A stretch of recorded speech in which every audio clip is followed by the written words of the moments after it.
दोस्तों, आप सबके जीवन में जब भी कोई अपना जब मिलता है तो उसकी क्या खुशी होती है, इसका वर्णन करना बहुत ही आसान है। याद कीजिए, आपका कोई बचपन का साथी आपसे मिले, कभी भी आप अपने ननिहाल या अपने गांव के किसी दोस्त मित्र से जब मिलते हैं तो आपको कैसा फील होता है।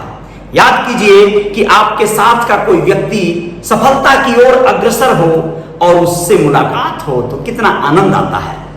नमस्ते, मैं अजय साहनी स्टार हूं। रियल रिपोर्टर न्यूज का आपका ये पेज है और आपका YouTube channel real reporter news star है। आप लोग बताना चाहूंगा दोस्तों, आज हमारे साथ हैं हमारे बचपन के दोस्त चंडी प्रसाद तिवारी जी, जिन्हें हम सोनू बाबा के नाम से जानते हैं, और ये हमारे मामा के गांव के हैं, हमारे बचपन के दोस्त हैं और इन दिनों ये रहते हैं वाराणसी में।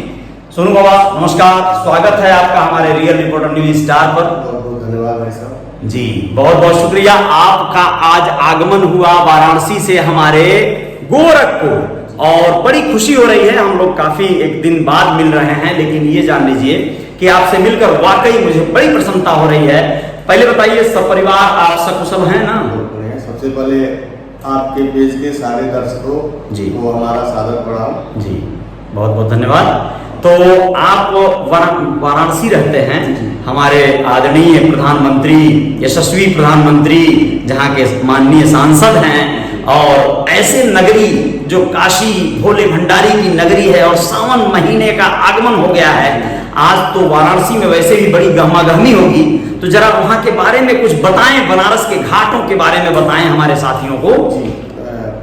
सही बोले आप कि यशस्वी प्रधानमंत्री का संसदीय क्षेत्र है। जी बिल्कुल। और अभी सावन में आज कल से सावन शुरू हो रहा है, आज जी पूर्णिमा है जी। आज तो काशी में पूरा गहमागहमी भीड़ होगी, सारे घाटों पे लाखों श्रद्धालु डुबकी लगाएंगे जी। आज का बहुत महत्व है वहाँ जी, पूर्णिमा का, और संयोग से कल सोमवार भी सावन भी शुरू हो रहा है। हाँ जी। तो दर्शकों की भीड़ और काशी की जानते ही हैं जी जी। ऊपर से माननीय मोदी जी के आने के बाद काशी और अच्छा हो गया है। पहले के गए होंगे आज के 8 साल या 9 साल पहले जी, और आज के काशी में बहुत अंतर पाएंगे आप। जी जी बिल्कुल बिल्कुल, धन्यवाद। आप लोग बताना चाहता हूं दोस्तों कि हमारे सोनू तिवारी जी अपने ग्राम सभा करौता, जो रुद्रपुर विधानसभा का अंतर्गत आता है, वहां के क्षेत्र पंचायत सदस्य रह चुके हैं। अपने गांव के लोगों के बीच में ये बड़े गौरवान्वित और बड़े सम्मानित व्यक्ति हैं, प्रतिष्ठित व्यक्ति हैं। एक अच्छे परिवार, ऐसे संभ्रांत परिवार से हैं कि आपके बाबा जी के बारे में जरा बताइए। मुखिया बाबा हम लोग कहते थे, उनका जरा जीवन बताइए कैसा रहा। जी, हमारे बाबा श्रीमान स्वर्गीय राम प्यारे राम तिवारी जी, आप तो जानते हैं। अरे बड़े प्रसिद्ध, आपका भी ननिहाल है, हम लोग जी जी दोस्त हैं जी जी। तो जानते होंगे, बाबा हमारे करीब 25 से 30 साल तक ग्राम प्रधान रहे। उस समय मुखिया बोला जाता था, मुखिया बोला जाता था गांव का। जी जी जी, निर्विरोध 30 साल तक मुखिया रहे अपने ग्राम। वही सम्मानित थे तो सब लोग उनको बना देते थे, और पढ़े लिखे थे, बड़े एजुकेटेड थे वो हाई स्कूल पास थे। अच्छा जी, बहुत बढ़िया। कानूनविद थे, कानून के बारे में बहुत अच्छी जानकारी, कानून के बारे में बहुत जानते थे। हम तो सुनते आए, लोग कहते थे कि काश हमारे गांव में रहते, हमारे गांव के भी मुखिया होते। क्या बात है, क्या बात है। वो बड़े आध्यात्मिक पुरुष थे, वो बड़े ही अलग तरह के विद्वान थे दोस्तों। और आप लोगों को बताएं कि सबका भला करने वाली उनकी सोच और प्रवृत्ति थी हमेशा से। और हम लोग देखे थे, छोटे थे तो वो अपनी एक बिक्की से चलते थे। एक छोटी सी बाइक थी उनकी उस जमाने में, जब लोगों के पास साइकिल नहीं हुआ करती थी। बहुत बड़ी बात है, बहुत सारे बच्चे मतलब बड़ा खुश होते थे उनको देखकर। तो बाबा जी का जो है सानिध्य बड़ा रहा। आपको याद तो होगा ना बाबा जी के साथ का? 98 में उनका स्वर्गवास हुआ। जी जी जी, हमारे 10-12 साल रहे होंगे जी। याद है बाबा जी के साथ घूमना टहलना? जी बिल्कुल बिल्कुल बिल्कुल। नाथ बाबा हमेशा दर्शन करने जाते थे सोमवार शुक्रवार को। हाँ हाँ हाँ हाँ। अच्छा, धार्मिक प्रवृत्ति के थे। हाँ। मुझे याद है जब भी ये माघ मेला में इलाहाबाद का लगता था कुंभ स्नान, अच्छा, अपने खर्चे से गाँव वाले जो भी श्रद्धालु थे ले जाते थे उनको। क्या बात है, क्या बात है, बहुत बढ़िया। इतने धार्मिक थे वो, बनारसी से भी उनका अच्छा लगाव था। बिल्कुल बिल्कुल बिल्कुल बिल्कुल। लास्ट में बनारस में ही उनका देवस्थान हुआ। बहुत बहुत बड़ी बात है, बहुत बड़ी बात है। 7 जनवरी 1998 को। जी जी जी जी। तो अच्छा लगता है कि बनारस में कौन कौन से घाट हैं जो बड़े प्रसिद्ध हैं और जहाँ पर बड़ा अच्छा जो है आज मजमा और मेला लगेगा? जी देखिए, घाट तो विश्व प्रसिद्ध घाट तो दशाश्वमेध घाट है। अच्छा जी। जो सभी लोग जानते हैं। हाँ जी। उसके अलावा जैसे विश्व प्रसिद्ध घाट में 80 घाट है। हाँ जी। तुलसी घाट है। अच्छा। तुलसी घाट वही जो जहाँ तुलसीदास रामायण लिखे। अच्छा, क्या बात है। बैठ के उन्हीं के नाम से घाट है, तुलसी घाट। अच्छा जी। बाकी राजघाट है, सामने घाट है, मरकांडिका घाट, हरिश्चंद्र घाट, ये सारे घाट फेमस है वहाँ के, लेकिन मुख्य 2-4-5 घाट है। अच्छा। केदारनाथ घाट है। अच्छा, बहुत बढ़िया। ऐसे विश्व प्रसिद्ध घाट कहा जाए तो 80 घाट और दशाश्वमेध घाट, यहाँ ज्यादा भीड़ होती है। ज्यादा भीड़ होती है। शाम की आरती। अच्छा, शाम की गंगा आरती जो होती है। अच्छा, बहुत बढ़िया। वो तो विश्व प्रसिद्ध है, बहुत ज्यादा विख्यात है। माननीय मोदी जी जी और अभी जो जापान के पीएम थे, अच्छा, उनकी हत्या हो गई है। जी जी जी जी। आरती में सम्मिलित हुए थे आज के 2 साल पहले। अच्छा अच्छा, बहुत बढ़िया, बहुत बढ़िया।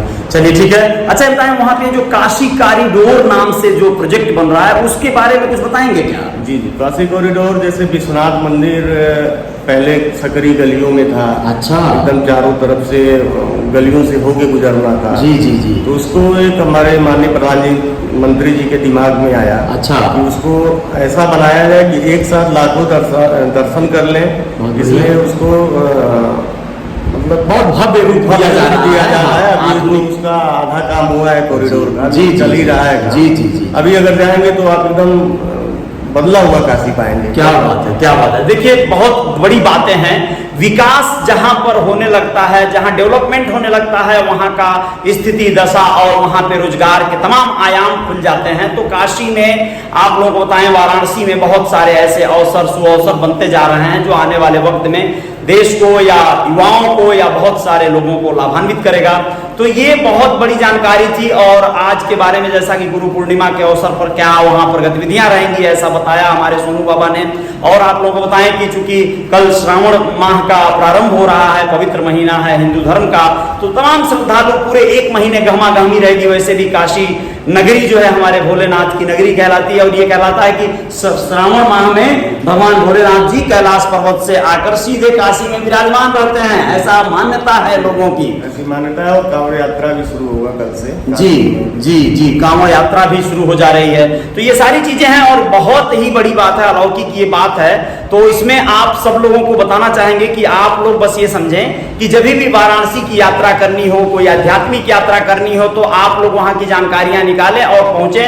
और बहुत अच्छी बात है। तो बाबा जी, और जो है मतलब आपको वाराणसी का कुछ और विशेषता बताइए, जैसे वहां पे और क्या स्पेशल है, कुछ खास है जो आपको जैसे संज्ञान में हो?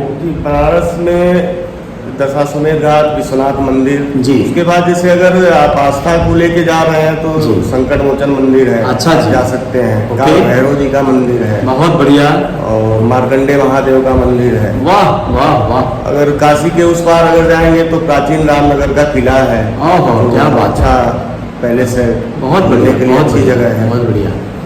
और सबसे जो अच्छी चीज है काशी का हिंदू विश्वविद्यालय। वाह वाह, घूम सकते हैं, देख बहुत बढ़िया। काशी हिंदू विश्वविद्यालय, बहुत बढ़िया, बहुत बड़ी बात। बीएचयू जिसको बीएचयू, जी जी जी जी जी। दुर्गा कुंड है, लोलार कुंड है। काशी है ही है धार्मिक नगरी। धार्मिक नगरी है। सही में अध्यात्म और घूमने की दृष्टि से जाए तो कम से कम आप 10 दिन या 5 दिन का समय लेके आए, क्या तब आप पूरा काशी घूम सकते हैं। क्या बात है। चलिए दोस्तों, आप लोगों को बस कहना है भाई साहब, आप तो जानते हैं, मित्र है हमारे। हाँ। आपके संज्ञान में या जो भी हमारे परिचित हैं, जो भी पेज पे देख रहे हैं, जो मुझे जानते हो जी, अगर काशी में आए कोई असुविधा हो तो कृपया मुझे संपर्क करें। आप लोगों को मैं अच्छी तरह से काशी घुमाऊंगा, क्योंकि मैं भी अपनी बाबा की तरह अध्यात्म से ही जुड़ा हूँ और चाहता हूँ कि मेरे से जो हो सके वो काशी में मैं लोगों को करूँ, रहने से लेके जैसी भी व्यवस्था हो सकती है। वाह वाह वाह, क्या बात है बाबा जी, आपने दिल की बात छीन ली और बहुत बड़ी बात कह दिया आपने।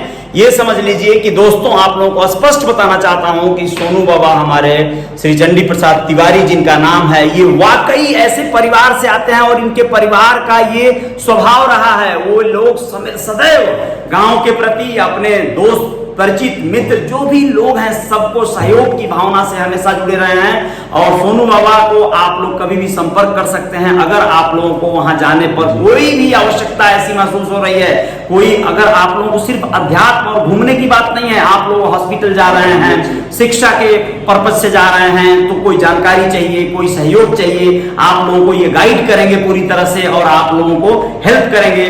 मैं आप लोगों को बताना चाहूंगा कि मैं बहुत ही प्रसन्न हूं इस बात से कि हम लोग बचपन की मित्रता है लेकिन आज भी किसी न किसी रूप में एक दूसरे से जुड़े रहते हैं, साथ रहते हैं। और हमारे सबसे अच्छे मित्रों में से एक सोनू तिवारी जी हैं, हमारे अच्छे मित्र, और ये सब लोग जानते हैं, मेरे जितने भी दोस्त मित्र हैं ये बात को सब लोग जानते हैं। इनका स्वभाव सदैव मेरे प्रति बहुत ज्यादा सकारात्मक रहा है और आजीवन हम लोग एक दूसरे को ये सकारात्मकता से ओतप्रोत करते रहेंगे। और बहुत अच्छा लगा कि आप आज गोरखपुर आए और बहुत अच्छा लगा कि आप आते रहिए और हम लोग ऐसे ही बस समाज में कुछ अच्छी चीजें देते रहें। तो जय जयकार जारी रहेगी। आप लोग अपना ख्याल रखिएगा और मैं सोनू बाबा का अगर संभव होगा, आपकी इजाजत होगी तो नंबर भी इस पोस्ट में डाल दूंगा, आप लोग संपर्क कर सकते हैं और पूरी तरह से आप लोग इनका सहयोग ले सकते हैं।